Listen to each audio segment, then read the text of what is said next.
اعوذ باللہ من الشیطان الرجیم، بسم اللہ الرحمن الرحیم۔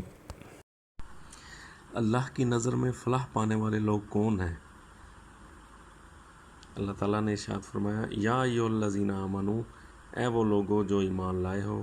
اور ایمان کس پر؟ اللہ کی آیات پر، جو اللہ تعالیٰ فرما رہے ہیں اللہ تعالیٰ اس کتاب میں، اس پر ایمان کیا کریں؟ ورکعوا، آمن ارکعوا، رکوع کرو، واسجدوا، اور سجدہ کرو۔ یعنی سب سے پہلے اللہ کی آیات کو ماننا، اور رکوع اللہ کی آیات کو قبول کرنا، واسجدوا، اور ان پر عمل کر کے دکھا دینا، یہ ہے سجدہ اللہ کے آگے۔ وَاعْبُدُوا رَبَّکُمْ، اور نوکری کرو اپنے رب کی۔ تو نوکر تو وہی ہوتا ہے جو اپنے مالک کا حکم مانے، قبول کرے اور اس پر عمل کر کے دکھا دے۔